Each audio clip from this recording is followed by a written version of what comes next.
Hello everyone. आज का हमारा टॉपिक है संसाधन का अर्थ और संसाधनों का वर्गीकरण। ठीक है, तो सबसे पहले आ जाइए संसाधन का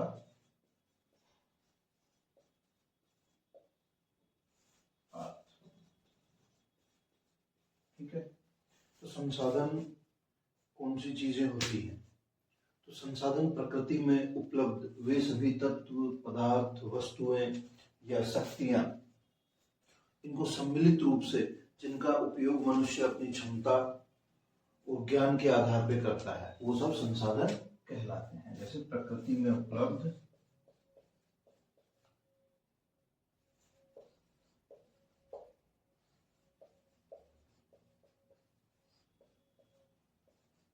पदार्थ, तत्व या शक्तियां। ठीक है, मानव इनका अपनी आवश्यकताओं के लिए उपयोग करता है।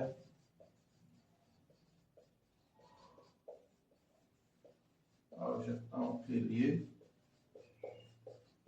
उपयोग, ठीक है, उपयोग किस आधार पे करेगा? उपयोग करेगा अपनी क्षमता और ज्ञान के आधार।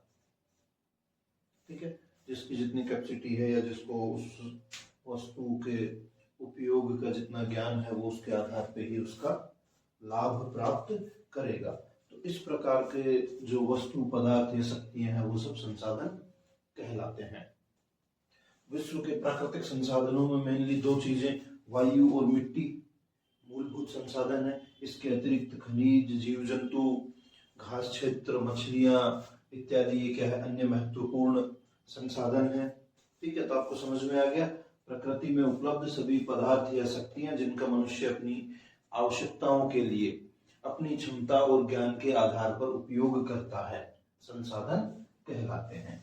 तो नेक्स्ट आ गया संसाधनों का वर्गीकरण। ठीक है, देखते हैं नेक्स्ट संसाधनों का वर्गीकरण।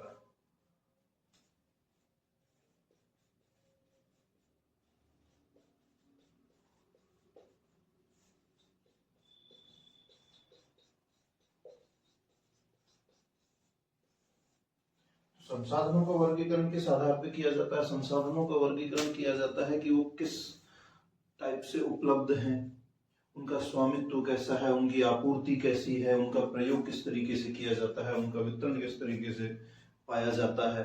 तो इस टाइप से अलग अलग उपयोग के आधार पर या उपलब्धता के आधार पर संसाधनों का वर्गीकरण किया जाता है।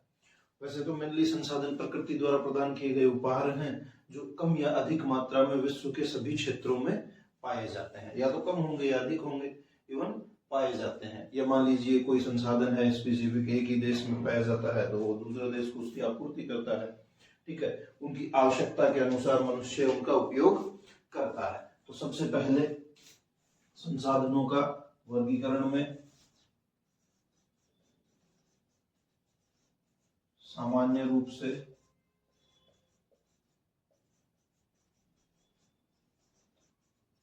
संसाधन। ठीक है, तो सामान्य रूप से संसाधन कितने प्रकार के होते हैं? सामान्य रूप से संसाधन को तीन वर्गों में बांटा जाता है। फर्स्ट कौन सा? प्राकृतिक। ठीक है, प्राकृतिक संसाधन जो कि हमें डायरेक्ट प्रकृति से प्राप्त होते हैं, जिसमें जीव जंतु, वन इत्यादि सभी आ गए, खनिज पदार्थ। सेकंड है मानवीय संसाधन। ठीक है, जिसमें मनुष्य आ गया, किसी देश की जनसंख्या आ गई, उस जनसंख्या की शारीरिक, मानसिक क्षमता, बौद्धिक क्षमता आ गई। ये सब किस में आते हैं? मानवीय संसाधन के अंतर्गत आते हैं। ठीक है, नेक्स्ट क्या है? सांस्कृतिक। सांस्कृतिक संसाधन, तो इसके अंतर्गत कौन से आते हैं? सांस्कृतिक संसाधन के अंतर्गत आते हैं कि मनुष्य अपनी सोच और इच्छा शक्ति के आधार पर किस प्रकार के धार्मिक, राजनीतिक, सामाजिक संगठन क्रिएट करता है और उनके आधार पर किस टाइप के कार्य करता है। तो वो जितने भी आर्थिक या सामाजिक या धार्मिक या राष्ट्रीय संगठन है, वो सब किसके अंतर्गत आते हैं? वो सब आते हैं सांस्कृतिक संसाधन के अंतर्गत। ठीक है, प्राकृतिक संसाधन के अंतर्गत जो प्रकृति से डायरेक्ट प्राप्त होते हैं हमें। मानवीय संसाधन के अंतर्गत मनुष्य और उसके अंतर क्रियाएं। सांस्कृतिक संसाधन के अंतर्गत मनुष्य और उसका जो पर्यावरण है उसके मध्य जो अंतःक्रियाएं हैं, उसके पश्चात जो एक भूदृश्य तैयार होता है, वो उसकी एक संस्कृति या उसकी जो एक आदतें तैयार होती है, वो सब संस्कृति का हिस्सा है। नेक्स्ट हो गया, ये तो क्या हो गया, सामान्य रूप से संसाधनों का वर्गीकरण। नेक्स्ट हो गया वितरण के आधार पर। ठीक है, नेक्स्ट है वितरण के आधार पर संसाधन।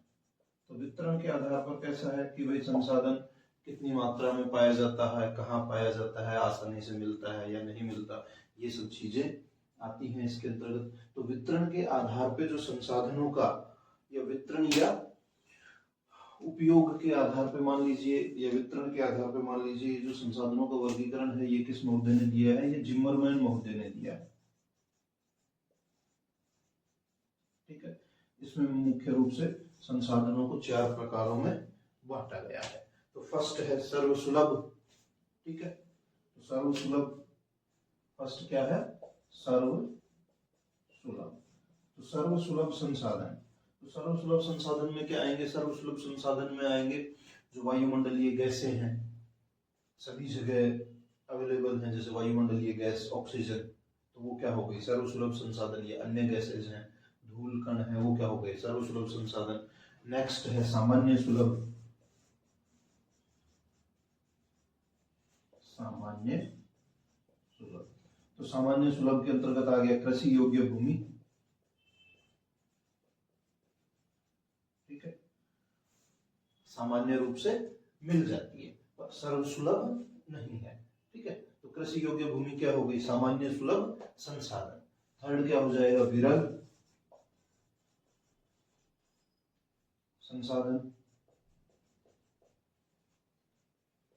तो इस प्रकार के संसाधन मतलब इनकी अपेक्षा कम मात्रा में पाए जाते हैं, कुछ ही स्थानों पर पाए जाते हैं, कुछ स्पेसिफिक एरियाज पर पाए जाते हैं, एक से अधिक क्षेत्रों में। जैसे मान लीजिए कोई स्पेसिफिक खनिज हो गया, जैसे टिन है, कुछ देशों में पाया जाता है, इसकी मात्रा अधिक है, कुछ देशों में नहीं पाया जाता, तो वो क्या हो गया, विरल संसाधन हो गया। फिर नेक्स्ट है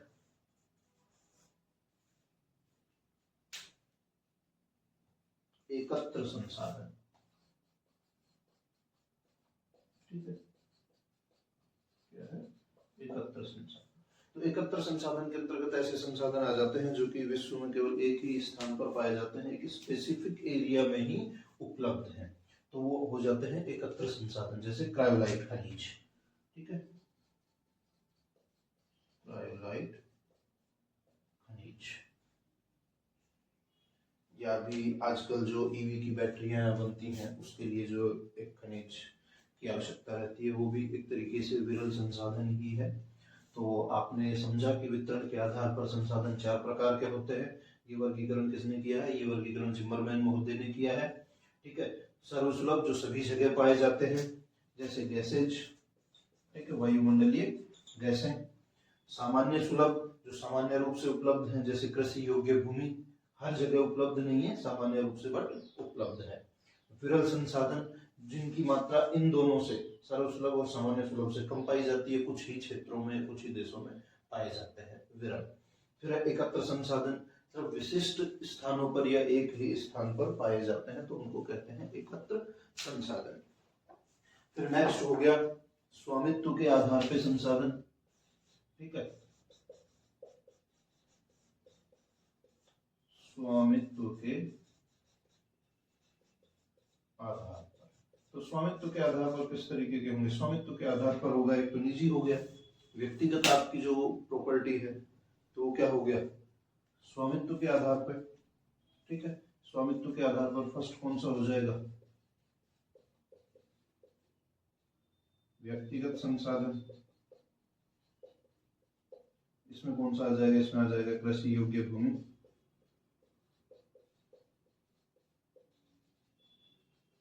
या आपकी अन्य जो चलाचल संपत्ति है वो व्यक्तिगत संसाधन हो गई। ठीक है, नेक्स्ट राष्ट्रीय संसाधन। राष्ट्रीय संसाधन के अंतर्गत कौन से संसाधन आएंगे, वो सभी खनिज तत्व, मनुष्य, वन क्षेत्र, ये सभी क्या है, या खनिज, वो क्या हो जाएंगे, राष्ट्रीय संसाधन। अब खनिज ही मान लीजिए एक खनिज है, ठीक है, तो खनिज मान लीजिए एक व्यक्ति को खनन क्षेत्र का अलॉटमेंट हो गया, ठीक है, तो वो क्या हो गया, व्यक्तिगत संसाधन में आ गया, ठीक है। और जब खनन राष्ट्रीय या राज्य के अधिकार क्षेत्र में है, राज्य या राष्ट्र के अधिकार क्षेत्र में है, तो वो क्या हो गया, वो हो गया राष्ट्रीय संसाधन। तो स्वामित्व के आधार पर होता है कि अगर व्यक्ति का अधिकार है उसके ऊपर तो वो क्या हो गया, व्यक्तिगत, और जो राष्ट्रीय या राज्य का अधिकार है तो वो हो गया राष्ट्रीय संसाधन। फिर नेक्स्ट हो गया अंतरराष्ट्रीय संसाधन, ठीक है। इसमें कौन से आएंगे, अंतरराष्ट्रीय संसाधन में आ जाएंगे वायुमंडलीय गैसें,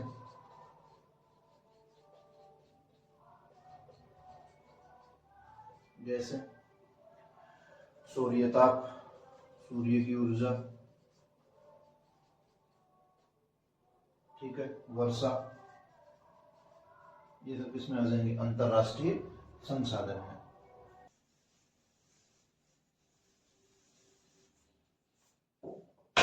नेक्स्ट वर्गीकरण होगा प्रयोग की दृष्टि से, ठीक है, कि उसका यूज कैसा हो रहा है, प्रयोग की दृष्टि से संसाधन, ठीक है। तो प्रयोग की दृष्टि से संसाधन कैसे हो सकते हैं, प्रयोग की दृष्टि से संसाधन हो सकते हैं अनुप्रयुक्त या अनुपयोगी या संभाव्य या गुप्त। तो जो अनुप्रयुक्त संसाधन है वो किस प्रकार का होगा कि उसका प्रयोग नहीं किया जा रहा है, ठीक है, क्या हो गया, फर्स्ट हो गया अनुप्रयुक्त संसाधन, अनुप्रयुक्त संसाधन। तो इसमें वो सभी तत्व या खनिज पदार्थ को सम्मिलित कर लिया जाएगा कि जो मान लीजिए किसी क्षेत्र की प्राकृतिक या जो प्राकृतिक या राजनीतिक, ठीक है, या धार्मिक जो बाधा है या सीमा, ठीक है, उसके कारण उनका उपयोग नहीं हो पा रहा है, तो वो कैसे हो जाएंगे, वो अनुप्रयुक्त संसाधन कहलाएंगे। जैसे प्राकृतिक बाधा कैसे होगी, प्राकृतिक बाधा होगी कि मान लीजिए किसी क्षेत्र में संसाधन तो उपलब्ध है, जैसे मान लीजिए अंटार्कटिका क्षेत्र, ठीक है, लेकिन वहां पे हमारी जो तकनीकी है उसके अकॉर्डिंग हम उसका उपयोग नहीं कर पाते, अगर हम उसका उपयोग करेंगे तो वो बहुत ज्यादा खर्चीला होगा, ठीक है। तो वास्तविकता में वो हमारे लिए क्या हो गया, अनुप्रयुक्त संसाधन हो गया। तो ये हमारे लिए कुछ इस टाइप की बाधाएं होती हैं, या मान लीजिए किसी क्षेत्र पे राजनीतिक आपस में विवाद है तो उस क्षेत्र के संसाधनों का भी उपयोग नहीं हो पाता। ये जैसे धार्मिक कारण, तो धार्मिक कारण समझना चाहोगे तो हमारे भारत में कुछ समय पूर्व तक, आजादी से पहले तक क्या माना जाता था कि समुद्र पार करके जाना गलत है धार्मिक दृष्टि से, तो इसलिए क्या आप उधर जाते नहीं थे, तो वहां पे उपलब्ध जितने भी संसाधन है वो आपके लिए क्या हो गए, अनुप्रयुक्त संसाधन हो गए, और उस अनुप्रयुक्त संसाधन के लिए बाधा या सीमा क्या हुई, धर्म, ठीक है। तो ये सभी जो कारक हैं, या प्राकृतिक, राजनीतिक या तकनीकी का स्तर इतना डेवलप नहीं हुआ कि हम उस संसाधन का उपयोग कर पाए, तो इन सभी बाधाओं के कारण जो भी संसाधन है जिनका उपयोग नहीं हो पाता तो वो क्या कहलाते हैं, अनुप्रयुक्त संसाधन। सेकंड क्या हो जाएगा इसमें, सेकंड हो जाएगा अनुपयोगी संसाधन, ठीक है, सेकंड क्या हो गया, अनुपयोगी संसाधन, ठीक है। तो अनुपयोगी संसाधन कौन से होते हैं, अनुपयोगी संसाधन ऐसे होते हैं कि जैसे हमने उनका पहले खूब उपयोग किया, जैसे मान लीजिए कोई कोयले की खान है, ठीक है, आपने निकाला, काफी गहराई में पहुंच गए, अब इसके पश्चात इस कोयले को निकालना खर्चीला है, ठीक है, ज्यादा खर्चा आता है इसमें, तो आप इसको क्या करोगे, यहां से कोयला निकालने की बजाय दूसरी जगह से जहां से आपको सस्ता कोयला मिल रहा है वहां से आप कोयला आयात कर लो। तो मीन्स इस क्षेत्र में कोयला तो उपलब्ध है, पर हमारी जो तकनीक है उसके आधार पर जब हम उसको निकालते हैं तो उसमें क्या है, अधिक खर्चा होता है, तो अधिक खर्चा होने की वजह से हम इसका उपयोग नहीं करते। या मान लीजिए किसी एरिया में संसाधन तो उपलब्ध है, मान लीजिए सोना है, ठीक है, पर वो बहुत कम मात्रा में उपलब्ध है, तो बहुत कम मात्रा में उपलब्ध है तो हम उसका खनन करेंगे तो उसमें खर्चा ज्यादा आ जाएगा, तो उत्पादन से ज्यादा जब खर्चा आ जाएगा तो हम उसका उपयोग करेंगे ही नहीं। तो इस प्रकार के जो भी संसाधन होते हैं वो किसमें आ जाते हैं, अनुपयोगी संसाधन में सम्मिलित हो जाते हैं। इसमें नेक्स्ट होगा संभाव्य संसाधन। तीसरा क्या होगा, तीसरा होगा इसमें संभाव्य संसाधन। तो संभाव्य संसाधन कौन से होते हैं, संभाव्य संसाधन वो होते हैं कि जिनको हमें पता है, जैसे मान लीजिए अंटार्कटिका क्षेत्र में स्थित खनिज है, मछलियां हैं, वो संभाव्य संसाधन है, क्योंकि आज की जो हमारी तकनीक है या आवश्यकता है उसके अकॉर्डिंग हम उनका उपयोग नहीं कर रहे हैं, पर भविष्य में जैसे ही हमें आवश्यकता होगी ऊर्जा की या अन्य संसाधनों की आपूर्ति की तो हम उस क्षेत्र के संसाधनों का उपयोग करना प्रारंभ कर देंगे। तो आज के लिए ये जो संसाधन है वो कैसे हो गए, संभाव्य संसाधन, जिनका हम आज उपयोग नहीं कर रहे हैं बल्कि भविष्य में उनका उपयोग करने की संभावना होती है, तो वो किसमें आ जाते हैं, वो आ जाते हैं संभाव्य संसाधन में। और नेक्स्ट इसमें फोर्थ पॉइंट आएगा, क्या आएगा, गुप्त संसाधन। ठीक है, तो गुप्त संसाधन के वर्ग में वो सभी संसाधन सम्मिलित होते हैं कि जो प्रकृति में उपलब्ध तो हैं, ठीक है, प्रकृति में उपलब्ध है, हमारे सामने है, पर हम उनका उपयोग करना नहीं जानते। हमारी बौद्धिक क्षमता या ज्ञान इतना नहीं है कि हम उनका उपयोग कर पाए, या हमारी टेक्नोलॉजी इतनी डेवलप नहीं हुई कि हम उनका उपयोग कर पाए। तो जो इस प्रकार के संसाधन है जो हमें ज्ञात नहीं है, गुप्त हैं, जिनका उपयोग हमें आज मालूम नहीं है, तो वो कैसे क्या कहलाएंगे, वो कहलाएंगे गुप्त संसाधन। ठीक है, तो इसी में एक और होता है संसाधनों के वर्गीकरण में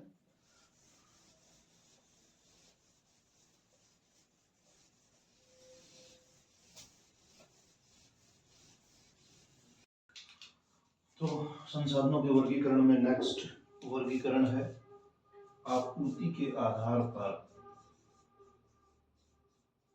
आपूर्ति के आधार पर संसाधनों का वर्गीकरण। ठीक है, तो आपूर्ति के आधार पर संसाधनों के वर्गीकरण में मुख्य रूप से 5 भागों में विभाजित किया है इसको। जैसे इसमें फर्स्ट है दीर्घकालीन या परिवर्धनीय,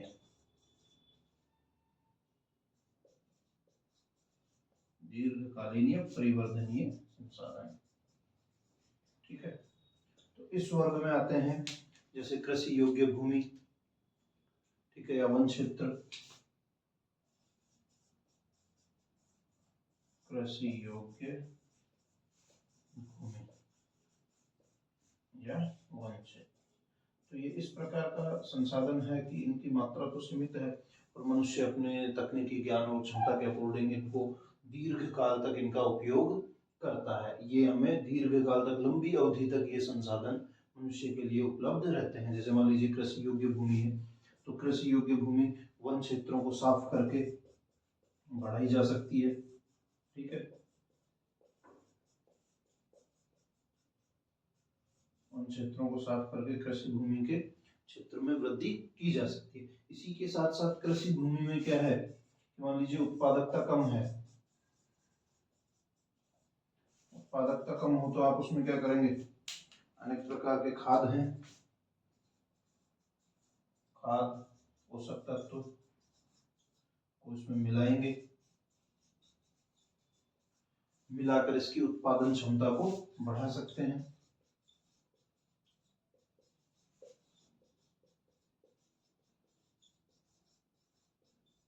ठीक है, तो ये हो गया दीर्घकालीन और परिवर्तनीय संसाधन। मीन्स ऐसे संसाधन जो दीर्घ काल तक मनुष्य के लिए उपलब्ध हैं, उसकी आवश्यकताओं की पूर्ति करते हैं और हम उनमें अपनी जो बौद्धिक क्षमता है या ज्ञान है उसके आधार पर उनमें परिवर्तनीय, मतलब उसकी मात्रा में भी वृद्धि कर सकते हैं, उसकी क्षमता में वृद्धि कर सकते हैं, उसके उत्पादन के स्तर में वृद्धि कर सकते हैं। तो वो सभी संसाधन किसमें आएंगे, वो आएंगे दीर्घकालीन या परिवर्तनीय संसाधन के अंतर्गत। सेकंड होगा इसमें क्षयी या अपरिवर्तनीय। ठीक है, तो इसमें वो संसाधन सम्मिलित होते हैं कि जिनका अगर आपने एक बार उपयोग कर लिया तो उनकी प्रकृति में सीमित मात्रा है, तो एक बार उपयोग कर लिया तो उनकी मात्रा कम होना प्रारंभ हो जाती है।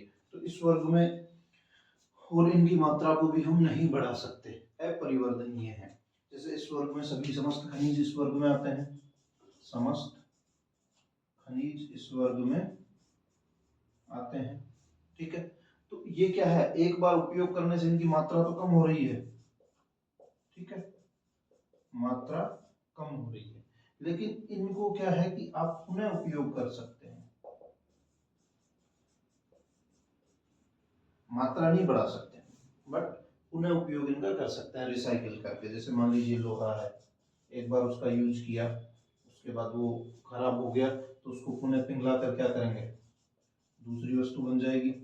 तो इनको क्या है कि ये क्षयी संसाधन है, अगर इनकी मात्रा को आपने एक बार यूज कर लिया तो मात्रा में तो कमी आती है, क्योंकि मात्रा सीमित है प्रकृति में और अपरिवर्तनीय है। लेकिन इस प्रकार के वर्ग में जो सम्मिलित संसाधन है उनको क्या है कि आप रिसाइकिल करके पुनः उपयोग में ले सकते हैं।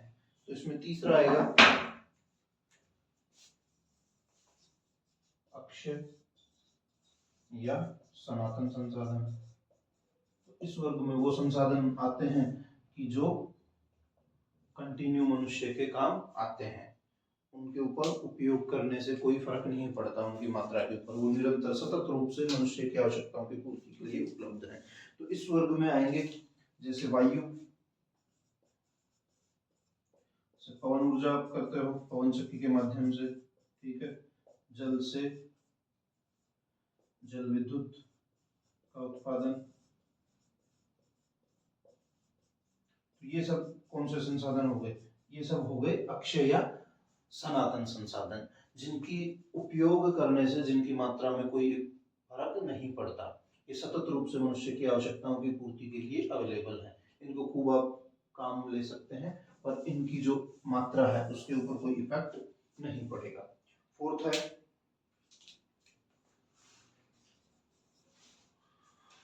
इसमें फोर्थ है फिर संचयी संसाधन।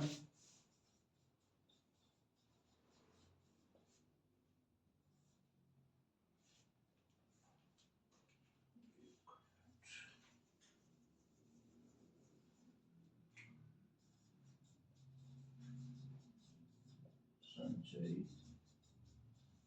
संसाधन, तो इस वर्ग में भी ऐसे संसाधन आते हैं कि जिनकी मात्रा निश्चित है। ठीक है, मात्रा सीमित है और उसका उपयोग करने के पश्चात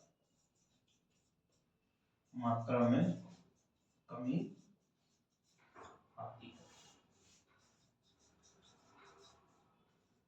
ठीक है, तो जो क्षयी संसाधन थे उनकी भी मात्रा में कमी आ रही थी, लेकिन उनमें क्या था कि उनको आप वापस से रिसाइकिल करके यूज कर सकते थे। लेकिन जो संचयी संसाधन है इसमें इस प्रकार के खनिज सम्मिलित होते हैं कि आप उनको पुनः रिसाइकिल भी नहीं कर सकते, उनका उपयोग दोबारा से नहीं कर सकते। एक बार उनका उपयोग हो गया तो वो वहीं पे समाप्त हो जाते हैं, पुनः उपयोग नहीं हो पाता उनका, या किसी अन्य धातु के साथ इनका मिश्रण करके भी उपयोग नहीं कर सकते, मतलब सिंगल यूज होते हैं ये।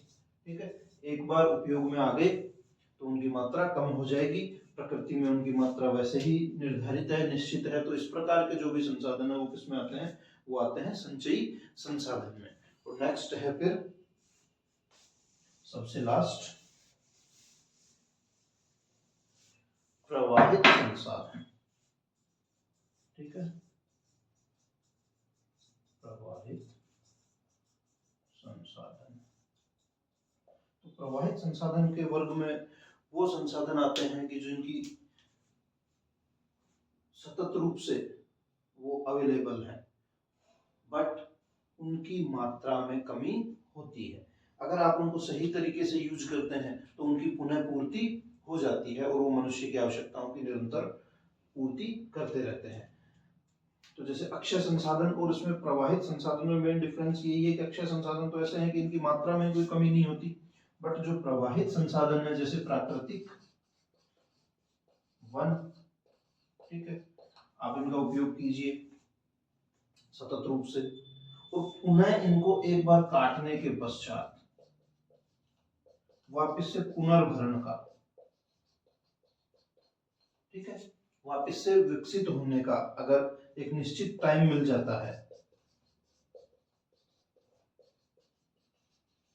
ठीक है, तो ये क्या करेंगे, वापस से विकसित हो जाएंगे और मनुष्य की आवश्यकताओं की पूर्ति करने लगेंगे। तो प्रवाहित संसाधन के अंतर्गत वो संसाधन आते हैं कि जिनका अगर मनुष्य अपनी बुद्धिमत्तापूर्ण स्थिति या ज्ञान से उनका बुद्धिमत्तापूर्ण उपयोग करता है तो वो निरंतर मनुष्य की आवश्यकताओं की पूर्ति करते रहेंगे। तो वो आते हैं प्रवाहित संसाधन के अंतर्गत। जैसे आपको बताया है प्राकृतिक वन, तो प्राकृतिक वन क्षेत्र में आप क्या है, लकड़ी काटेंगे, उनको पुनर्भरण के लिए अगर पुनः समय मिल जाता है तो वो वापस से वन विकसित हो जाएंगे और वो संसाधन आपके लिए अवेलेबल रहेगा। तो इसके अंतर्गत आ गए प्रवाहित संसाधन के अंतर्गत आ गई। नेक्स्ट है कृषि और, नेक्स्ट हो गया कृषि और पशुचारण से संबंधित संसाधन, ठीक है। तो इस वर्ग में भी क्या है, इस वर्ग में भी जो संसाधन है उनको दो भागों में बांटते हैं। एक तो जो कृषि से प्राप्त होते हैं और दूसरा जो पशुओं से प्राप्त होते हैं,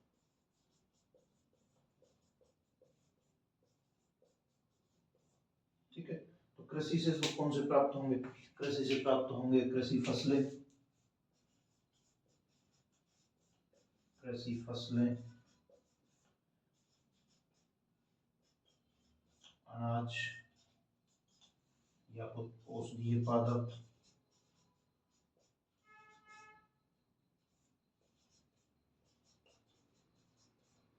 तो ये किससे प्राप्त होते हैं, ये कृषि से प्राप्त होते हैं, तो ये कृषि संसाधन के अंतर्गत आ जाएंगे, ठीक है। नेक्स्ट है पशुओं से प्राप्त, तो पशुओं से कौन सा होगा, पशुओं से प्राप्त में आ जाएगा पशुओं की हड्डियां, उनके फर, खाल, ठीक है, उनके दांत इत्यादि जितने भी सामान हैं जो पशुओं से प्राप्त होते हैं, दूध, पनीर, मानवीय उपयोग की दृष्टि से संसाधन, ठीक है। तो नेक्स्ट है मानवीय उपयोग,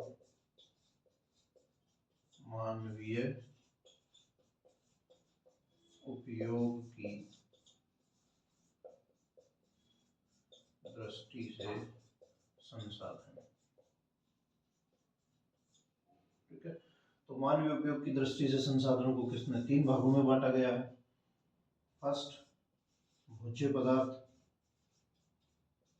ठीक है, ऐसे पदार्थ या वस्तुएं जो मनुष्य के भोजन की आवश्यकताओं की पूर्ति करते हैं, जैसे कृषि से वनस्पति से प्राप्त फसलें, कंदमूल, फल, जीव जंतु, खनिज, नमक इत्यादि सभी किसमें आ जाएंगे, भोज्य पदार्थ में, ठीक है। कृषि से अनाज, वनस्पति से फल फूल, कंदमूल,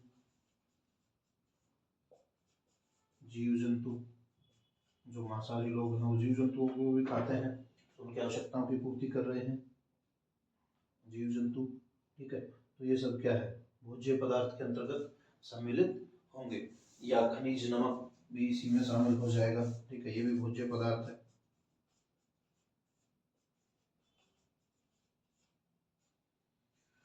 तो भोज्य पदार्थ के अंतर्गत ये सभी चीजें शामिल होंगी जो मनुष्य की भोजन से संबंधित आवश्यकताओं की पूर्ति करते हैं, या जो मसाले हैं वो सभी भोज्य पदार्थ से संबंधित संसाधन में ही सम्मिलित होंगे।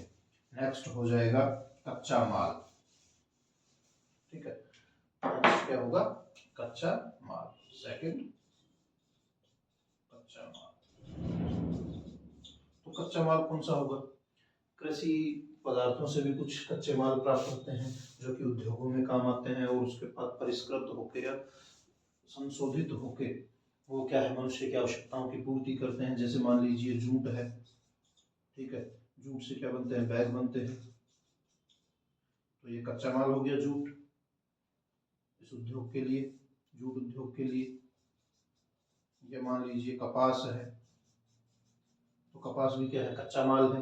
कपास से क्या है? रेशा तैयार होगा, रेशे से क्या है? सूती वस्त्र बनेंगे। तो इस प्रकार के जितने भी जो संसाधन हैं जो प्रकृति में उपलब्ध हैं और उनको मनुष्य अपने ज्ञान और क्षमता और तकनीकी से उनका रूप परिवर्तन करके उपयोग करता है, तो वो सभी किस वर्ग में आते हैं? वो सब आते हैं कच्चे माल से संबंधित वर्ग में। और नेक्स्ट है लास्ट, शक्ति के साधन।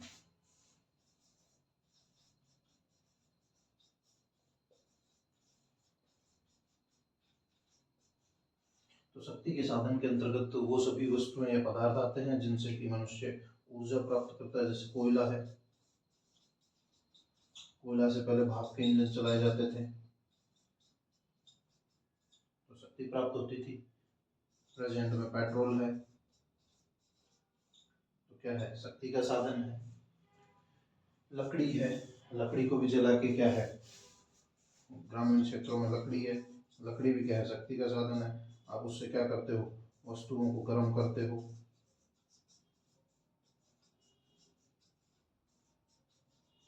या रोटी वगैरह बनाते हो। तो ये सब चीजें क्या है? शक्ति के साधन के अंतर्गत सम्मिलित होती हैं।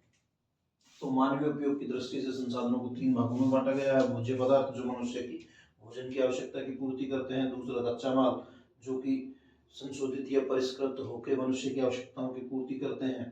और शक्ति के साधन जो डायरेक्ट मनुष्य की आवश्यकताओं की पूर्ति करते हैं, जैसे कि कोयला, पेट्रोल, लकड़ी इत्यादि।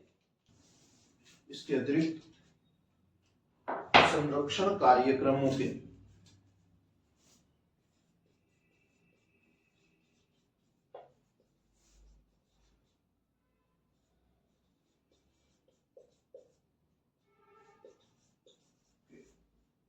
क्रियान्वयन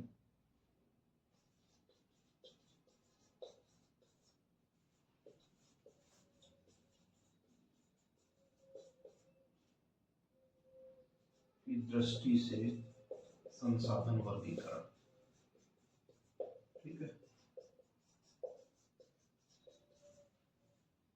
ये जो वर्गीकरण है ये किन्होंने दिया है?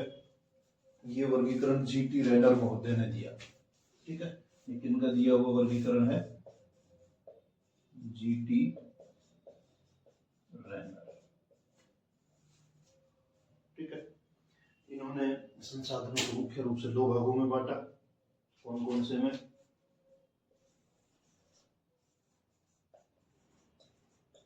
अक्षय संसाधन, ठीक है, और क्षयी संसाधन। तो अक्षय संसाधन तो कौन से होते हैं? अक्षय संसाधन वो होते हैं जिनकी निरंतर आपूर्ति हमें होती रहती है प्रकृति से। जैसे महासागरीय तत्व हैं, या सौर ऊर्जा है, वायुमंडलीय गैसें हैं। ये सब कैसे हो गए? वायुमंडलीय गैसें, सौर्य ताप, ठीक है, ये सब क्या है? अक्षय संसाधन है। जबकि क्षय संसाधन में कौन सा है? क्षय संसाधन में आ जाएगा कोयला या खनिज, ठीक है। तो अब इन्होंने क्या किया? जीटी रेनर महोदय ने मुख्य रूप से तो संसाधनों को 2 भागों में बांटा, अक्षय संसाधन और क्षयी संसाधन। अब इनको फिर अन्य भागों में बांट दिया। जैसे अक्षय संसाधन को बांट दिया इन्होंने 2 भागों में, ठीक है। अक्षय संसाधन को 2 भागों में बांट दिया, अपरिवर्तनीय संसाधन और सतत उपयोग के लिए पाए जाने वाले संसाधन। तो अपरिवर्तनीय संसाधन और सतत उपयोग।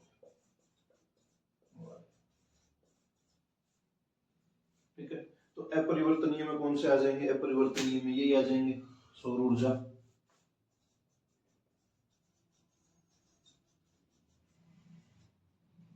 ठीक है, ये अपरिवर्तनीय में आ गए। अब इसको अपरिवर्तनीय को भी दो भागों में बांट दिया, नवीनीकरण योग्य और अनवीनीकरण योग्य।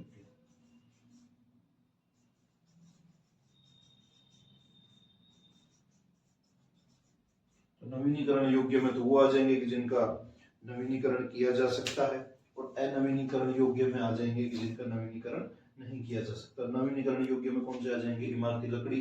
तो इमारती लकड़ी का मान लीजिए कोई पेड़ है, तो उसको आपने काट लिया, तो वहां पे अन्य पेड़ लगा के आप उसकी पूर्ति कर सकते हो। तो कंटिन्यूस तरीके से आप पेड़ काटिए, लगाइए, तो उसका नवीनीकरण होता रहेगा और आपके काम आता रहेगा वो संसाधन। अनवीनीकरण योग्य क्या है? अनवीनीकरण योग्य है मिट्टी के भौतिक पदार्थ। जैसे मान लीजिए मूल चट्टान है, मूल चट्टान से जो खनिज या भौतिक पदार्थ मिट्टी को प्राप्त होते हैं, वो सब किस टाइप के हैं? अनवीनीकरणीय योग्य हैं। या अनेक प्रकार के जो जीव जंतु हैं, वनस्पति है, कुछ प्रजातियां होती है ना, रेयर प्रजातियां में सर्वाइव नहीं कर पा रहे हैं, उनका नवीनीकरण संभव नहीं हो पा रहा है किसी कारण विशेष से, तो वो सब किसमें आ जाएंगे? अनवीनीकरण योग्य में। और सतत उपयोग वाले कौन से हैं? सतत उपयोग वाले में मान लीजिए जल शक्ति, जल से आपने शक्ति बनाई, कौन सी? जल विद्युत। जल विद्युत आप इसका खूब उपयोग कीजिए लगातार, कोई फर्क नहीं पड़ रहा, ठीक है। या पवन से आपने, पवन ऊर्जा, तो ये सब कौन से हैं? ये सतत उपयोग के लिए आने वाले संसाधन है, सतत उपयोग के वर्ग में आने वाले संसाधन है। नेक्स्ट है क्षयी संसाधन।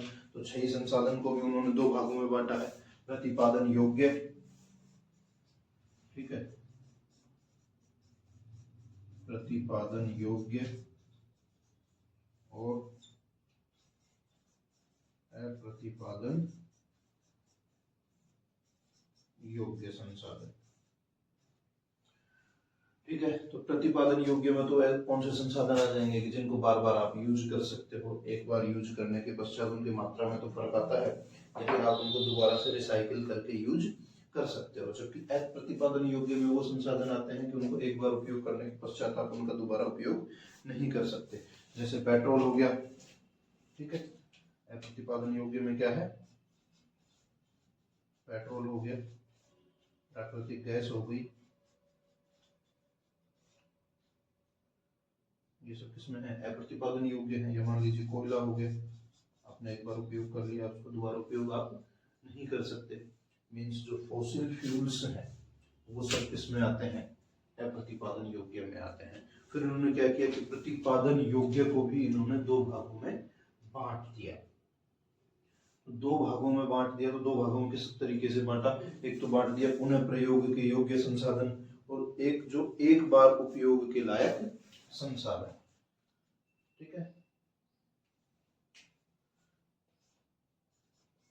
पुनः उपयोग वाले संसाधन, ठीक है। और ये हो गया एक बार उपयोग।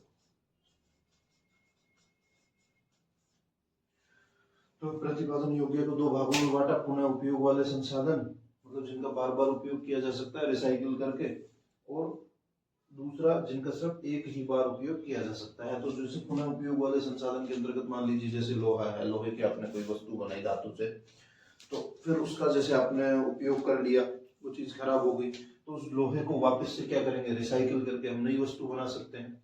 तो क्या हो गया? पुनः उपयोग लायक संसाधन हो गए। तो इस वर्ग में धातुएं सम्मिलित हो जाती हैं। तो ये जो संसाधनों का वर्गीकरण है, ये जीटी रेनर महोदय ने दिया था। जीटी रेनर महोदय ने मुख्य रूप से क्या संसाधनों को दो भागों में बांटा था, अक्षय संसाधन और क्षयी संसाधन। अक्षय संसाधन को फिर पुनः दो भागों में बांटा, अपरिवर्तनीय संसाधन और सतत उपयोग वाले संसाधन। अपरिवर्तनीय को फिर उन्होंने दो भागों में बांट दिया, नवीनीकरण योग्य, कि उनका नवीनीकरण तो हो सकता है लेकिन उनमें परिवर्तन नहीं हो सकता, ठीक है, और अनवीनीकरण योग्य, ठीक है। फिर क्षयी संसाधन, क्षयी संसाधन को दो भागों में बांटा गया, प्रतिपादन योग्य और अप्रतिपादन योग्य। प्रतिपादन योग्य को उन्होंने पुनः दो भागों में बांटा, पुनः उपयोग वाले संसाधन और एक बार उपयोग वाले संसाधन। तो इस प्रकार से आपके के संसाधनों का जो वर्गीकरण है वो कंप्लीट होता है। Thank you.